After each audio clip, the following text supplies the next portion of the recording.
بسم اللہ الرحمن الرحیم۔ السلام علیکم فرینڈز، امید ہے آپ سب ٹھیک ہوں گے۔ پاکستان نیوی میں جابس کی اناؤنسمنٹ کی گئی ہے، تو اس ویڈیو میں میں آپ کو بتاؤں گا کہ وہ کون کون سی ویکینسیز ہیں جن کی اناؤنسمنٹ کی گئی ہے، اور اگر آپ ان ویکینسیز کے لیے اپلائی کرنا چاہتے ہیں تو تعلیم کتنی ہونی چاہیے، ایج کتنی ہونی چاہیے، قد کتنا ہونا چاہیے، اور کون کون سی ریکوائرمنٹ ہے اپلائی کرنے کے لیے، اور اپلائی آپ کیسے کریں گے، یہ تمام ڈیٹیل اس ویڈیو میں آپ کے ساتھ شیئر کروں گا۔ تو فرینڈز، یہ آپ دیکھ سکتے ہیں پاکستانی شریعت کے حامل مردوں کے لیے پاکستان نیوی میں مختلف شعبہ جات میں اعلیٰ پیشہ ورانہ خدمات سر انجام دینے کے موقع۔ تو اس کے بعد یہ آپ نیچے دیکھ سکتے ہیں نمبر 1 پہ جو ویکینسیز ہیں وہ ٹیکنیکل کی ہیں، اور ان ویکینسیز کے لیے تعلیمی قابلیت کی بات کی جائے تو میٹرک سائنس ہونی چاہیے، مجموعی طور پر 65% نمبر بھی آپ کے ہونے چاہیے، یعنی کہ میٹرک سائنس کے ساتھ آپ کے 65% نمبر ہونے چاہیے۔ اور عمر کی حد کی بات کی جائے تو 1 نومبر 2024 تک 16 سے 20 سال آپ کی عمر ہونی چاہیے، اور قد کی بات کی جائے تو قد کم از کم 5 فٹ 4 انچ ہونا چاہیے، یعنی 162.5 سینٹی میٹر آپ کا قد ہونا چاہیے۔ اس کے بعد ازدواجی حیثیت کی بات کی جائے تو ان ویکینسیز کے لیے صرف غیر شادی شدہ افراد یہ اپلائی کر سکتے ہیں۔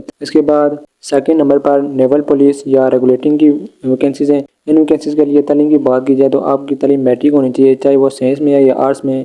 آپ اپلائی کر سکتے ہیں، اور اس کے ساتھ مجموعی طور پر آپ کے 60% نمبر ہونے چاہیے۔ اور ایج کی بات کی جائے تو 1 نومبر 2024 تک 16 سے 20 سال آپ کی ایج ہونی چاہیے، اور قد کی بات کی جائے تو 5 فٹ 7 انچ آپ کا قد ہونا چاہیے، یعنی کہ 170 سینٹی میٹر آپ کا قد ہونا چاہیے، اور اس میں بھی صرف غیر شادی شدہ افراد یہ اپلائی کر سکتے ہیں۔ اس کے بعد تھرڈ نمبر پر نائب خطیب کی ویکینسیز ہیں۔ ان ویکینسیز کے لیے تعلیم کی بات کی جائے تو میٹرک بما کسی منظور شدہ مدرسے سے درس نظامی میں فارغ یا فاصل سند، اور ان ویکینسیز کے لیے ایج کی بات کی جائے تو 1 نومبر 2024 تک زیادہ سے زیادہ 35 سال آپ کی ایج ہونی چاہیے، اور قد کی بات کی جائے تو قد کم از کم 5 فٹ 4 انچ ہونا چاہیے، یعنی کہ 162.5 سینٹی میٹر آپ کا قد ہونا چاہیے، اور اس میں شادی شدہ افراد بھی اپلائی کر سکتے ہیں اور غیر شادی شدہ افراد بھی اپلائی کر سکتے ہیں۔ اس کے بعد نیکسٹ جو ویکینسیز ہیں وہ ہیں شیف یا اسٹیورڈ کی۔ ان ویکینسیز کے لیے تعلیم کی بات کی جائے تو میٹرک آپ کی تعلیم ہونی چاہیے، چاہے وہ سائنس میں ہے یا آرٹس میں، آپ اپلائی کر سکتے ہیں، اور اس کے ساتھ آپ کے 50% نمبر ہونے چاہیے۔ اور ایج کی بات کی جائے تو 1 نومبر 2024 تک آپ کی 16 سے 20 سال ایج ہونی چاہیے۔ اس کے بعد قد کی بات کی جائے تو 5 فٹ 4 انچ یعنی کہ 162.5 سینٹی میٹر آپ کا قد ہونا چاہیے، اور اس میں صرف غیر شادی شدہ افراد اپلائی کر سکتے ہیں۔ اس کے بعد نیکسٹ میوزیشین کی ویکینسیز ہیں۔ ان ویکینسیز کے لیے تعلیم کی بات کی جائے تو میٹرک آپ کی تعلیم ہونی چاہیے، چاہے وہ سائنس میں ہے یا آرٹس میں، اور اس کے ساتھ 50% آپ کے نمبر ہونے چاہیے۔ اور ان ویکینسیز کے لیے ایج کی بات کی جائے تو 1 نومبر 2024 تک 16 سے 20 سال آپ کی ایج ہونی چاہیے، اور قد کی بات کی جائے تو 5 فٹ 7 انچ یعنی کہ 170 سینٹی میٹر آپ کا قد ہونا چاہیے، اور اس میں صرف غیر شادی شدہ افراد اپلائی کر سکتے ہیں۔ اس کے بعد نیکسٹ جو ویکینسیز ہے وہ MTD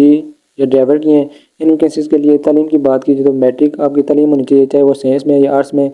اور اس کے ساتھ آپ کے پاس موٹر کار یا جیپ ڈرائیونگ لائسنس ہونا چاہیے، اور ایج کی بات کی جائے تو 1 نومبر 2024 تک 18 سے 24 سال آپ کی ایج ہونی چاہیے، اور ہائٹ کی بات کی جائے تو 5 فٹ 4 انچ یعنی کہ 162.5 سینٹی میٹر آپ کا قد ہونا چاہیے، اور اس میں شادی شدہ اور غیر شادی شدہ دونوں افراد اپلائی کر سکتے ہیں۔ تو اس کے بعد جو ویکینسیز ہیں وہ ہیں سینیٹری ورکر یا حکروں کی، اور ان ویکینسیز کے لیے آپ کے پاس مڈل پاس تعلیم ہونی چاہیے، اور ایج کی بات کی جائے تو 1 نومبر 2024 تک 17 سے 21 سال آپ کی ایج ہونی چاہیے، اور قد کی بات کی جائے تو 5 فٹ 4 انچ یعنی کہ 162.5 سینٹی میٹر آپ کا قد ہونا چاہیے، اور اس میں صرف غیر شادی شدہ افراد یہ اپلائی کر سکتے ہیں۔ اس کے بعد نیکسٹ جو ویکینسیز ہیں وہ ہیں PT برانچ کی، اور ان ویکینسیز کے لیے آپ کے پاس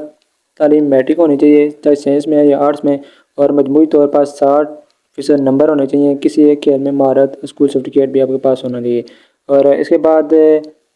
اور ان ویکینسیز کے لیے ایج کی بات کی جائے تو 1 نومبر 2024 تک 16 سے 20 سال آپ کی ایج ہونی چاہیے، اور 5 فٹ 6 1/2 انچ آپ کی ہائٹ ہونی چاہیے، یعنی 5 سے 6.5 انچ آپ کا قد ہونا چاہیے۔ یہ تقریباً سینٹی میٹر میں بات کی جائے تو 168.75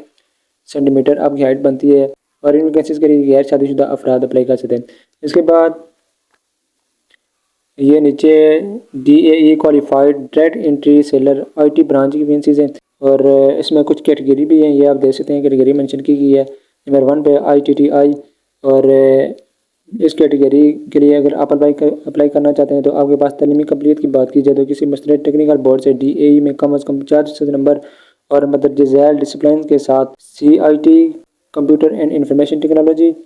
computer application, computer science, computer soft where engineer. اور ایج کی بات کی جائے تو 1 نومبر 2024 تک 18 سے 22 سال آپ کی ایج ہونی چاہیے، اور قد کی بات کی جائے تو 5 فٹ 4 انچ یعنی کہ 162.5 سینٹی میٹر آپ کا قد ہونا چاہیے، اور اس میں شادی شدہ اور غیر شادی شدہ دونوں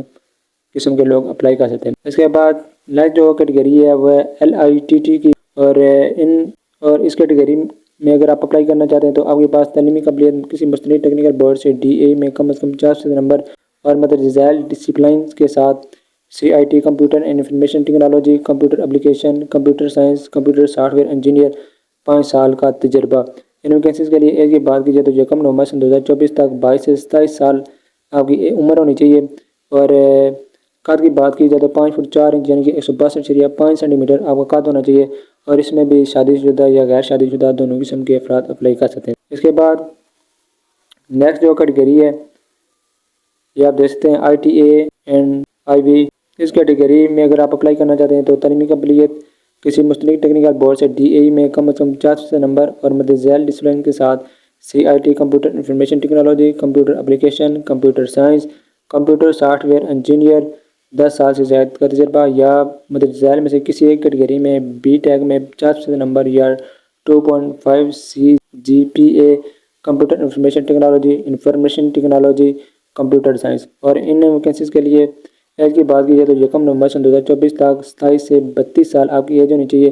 اور ہائٹ کی بات کی جائے تو 5 فٹ 4 انچ یعنی کہ 162.5 سینٹی میٹر آپ کی ہائٹ ہونی چاہیے یعنی کہ قد ہونا چاہیے، اور اس میں شادی شدہ یا غیر شادی شدہ دونوں افراد یہ اپلائی کر سکتے ہیں۔ اس کے بعد یہ نیچے ملازمت کے دوران جو سہولیات آپ کو دی جائیں گی، مروجہ تنخواہ اور لائسنس کے علاوہ ملازمت کے دوران اور ریٹائرمنٹ پر پرکشش مراد اور سہولیات مہیا کی جاتی ہیں، چند ایک درج ذیل ہیں۔ ملازمت کے دوران مفت کھانا، رہائش اور یونیفارم، دوران ملازمت انشورنس کا تحفظ، کورسز اور ڈپٹیشن پر بیرون ملک جانے کے مواقع، شادی کے بعد فیملی رہائش الاؤنسز اور دیگر مراد، ہوائی جہاز اور ریل کے سفر میں 50% رعایت، والدین، بیوی اور بچوں کا ملٹری نیوی کے اسپتالوں میں مفت علاج، بچوں کے لیے بہترین تعلیمی سہولیات، سب میرین، SSG، نیوی اور ایویشن ایئر کرو برانچز کے لیے 40% اضافی الاؤنس اور راشن، ریٹائرمنٹ کے بعد بیریا فاؤنڈیشن میں ملازمت کے مواقع۔ تو یہ آپ کو ملازمت کے دوران کچھ سہولیات دی جائیں گی۔ تو اس کے بعد اب رجسٹریشن کی بات کی جائے تو یہ آپ دیکھتے ہیں رجسٹریشن مورخہ 19 مئی سے 2 جون 2024 تک آپ کروا سکتے ہیں، اور یہ آگے نوٹ لکھی گئی ہے پاکستان نیوی کے موبائل ریکروٹمنٹ ٹیمیں مئی کے مہینے میں منتخب علاقوں کا بھرتی کے سلسلے میں دورہ کریں گی۔ اس کے بعد یہ نیچے تمام عہدیداروں کے لیے ضروری ہے کہ انٹری ٹیسٹ والے دن رجسٹریشن سلپ پر دی گئی ہدایت کے مطابق تیار ہو کر آئیں۔ آن لائن رجسٹریشن کے لیے پاکستان نیوی کی ویب سائٹ www.joinpaknavy.gov.p وزٹ کریں، اور مزید معلومات کے لیے Pakistan navy recruitment and selection centre سے رابطہ کریں۔ یہ نیچے سلیکشن سینٹر قائم کیے گئے ہیں، آپ ان پر جا کر بھی یا ان سے بھی رابطہ کر سکتے ہیں۔ تو اب آن لائن رجسٹریشن کی بات کی جائے تو آن لائن رجسٹریشن کی ویب سائٹ دی گئی ہے، آپ اس ویب سائٹ پر جا کر آن لائن رجسٹریشن کر سکتے ہیں۔ تو اس نیکسٹ ویڈیو میں آپ کو آن لائن رجسٹریشن کا پورا طریقہ بتاؤں گا، کیونکہ یہ ویڈیو پہلے ہی بہت لمبی ہو چکی ہے، تو اگر آپ میں اسی ویڈیو میں آپ کو آن لائن رجسٹریشن کا طریقہ بتاؤں گا تو ویڈیو اور لمبی ہو جائے گی۔ تو اگر آپ کو یہ ویڈیو چلے گی تو ویڈیو کو لائک کریں، شیئر کریں، اور اسے آپ کے شیئر کرنے سے ہمارے کسی اور بھائی کو اجازت مل جائے۔ تو آپ نے اپلائی کرنے سے پہلے اس ایڈورٹائزمنٹ کو ایک مرتبہ ضرور اچھی طریقے سے ریڈ کر لینا ہے، تاکہ آپ کو تمام ڈیٹیل اچھی طرح سے سمجھ میں آ جائیں۔ اگر آپ کو کسی بھی چیز کی سمجھ نہیں آئی تو آپ مجھے کمنٹ کر سکتے ہیں، میں آپ کو رپلائی کرنے کی پوری کوشش کروں گا۔ تو ویڈیو دیکھنے کا بہت بہت شکریہ، اپنا بہت سارا خیال رکھیے گا، اللہ حافظ۔